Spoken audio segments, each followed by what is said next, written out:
নমস্কার বন্ধুরা, আমার এই ছোট্ট চ্যানেলে আপনাদের সবাইকে স্বাগতম। আমি আজকে শুধুমাত্র কাঁচা আলু দিয়ে আপনাদের দারুণ স্বাদের একটা রেসিপি করে দেখাবো।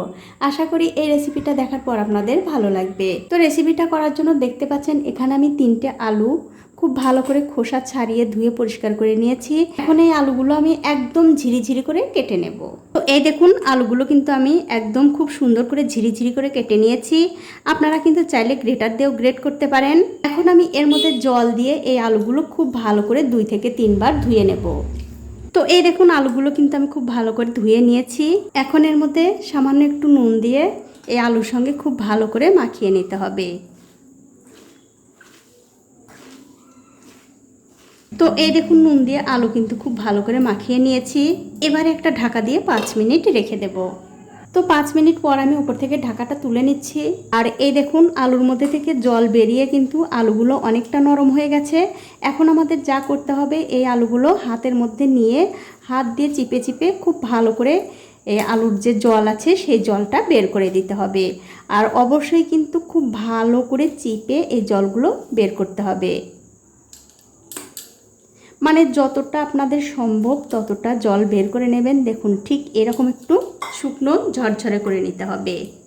আর আমার এই রেসিপিটা যে সকল বন্ধুরা ফেসবুক থেকে দেখছেন তাদের কাছে আমার একটাই অনুরোধ, অবশ্যই আমার এই পেজটিকে ফলো করে দেবেন। তাহলে যখনই আমি নতুন কোনো ভিডিও নিয়ে আসব সবার আগে কিন্তু আপনিই দেখতে পাবেন।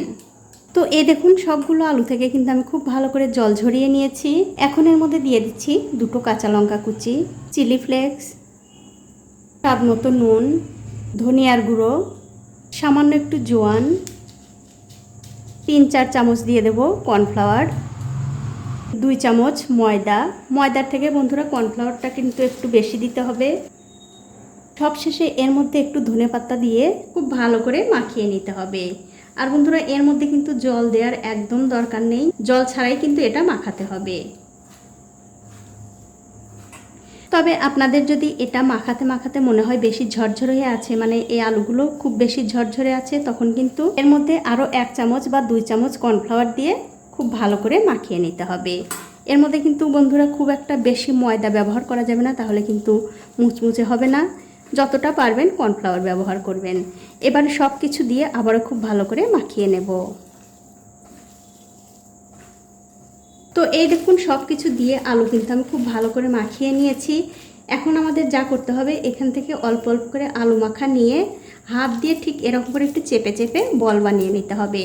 আর বন্ধুরা অবশ্যই কিন্তু একটু ভালো করে চেপে চেপে এই বলগুলো বানাতে হবে। দেখুন ঠিক এরকম এটা কিন্তু হয়ে গেছে, এটা আমি রেখে দিচ্ছি। আর এই একই রকম করে কিন্তু সবগুলো বল বানাতে হবে।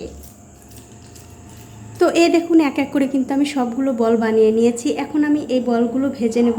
তার জন্য দেখতে পাচ্ছেন একটা কড়াইতে তেল গরম করতে দিয়েছি। তেলটা যখন ভালো করে গরম হয়ে যাবে তখন একটা একটা করে বল এর মধ্যে দিয়ে দিতে হবে। আর অবশ্যই কিন্তু বন্ধুরা তেলটা একটু ভালো করে গরম করেই এই বলগুলো ছাড়তে হবে। আর গ্যাসের ফ্লেমটা কিন্তু অবশ্যই মিডিয়ামে রাখতে হবে। তো এই দেখুন এক এক করে কিন্তু আমি অনেকগুলো বল দিয়েছি। আমি খুব একটা বেশি দেব না, তার কারণ আবার একটার সঙ্গে একটা জোড়া লেগে যেতে পারে। কিছুক্ষণ পর যখন দেখবেন এই বলগুলো হালকা একটু হয়ে গেছে তখন খুন্তি দিয়ে খুব হালকা হাতে উল্টে দিতে হবে। আর উল্টে পাল্টে এই বলগুলো একটু লাল লাল করে ভেজে নিতে হবে।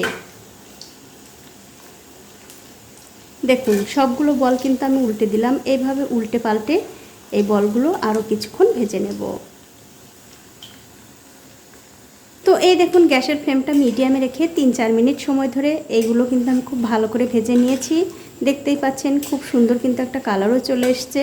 আর এই বলগুলো কিন্তু ভাজাও হয়ে গেছে। এখন আমি এগুলো তেল থেকে খুব ভালো করে তেল ছড়িয়ে তুলে নেব। তুলে অন্য একটা প্লেটে রেখে দিচ্ছি। আর এই একই রকম করে কিন্তু সবগুলোই ভেজে নিতে হবে।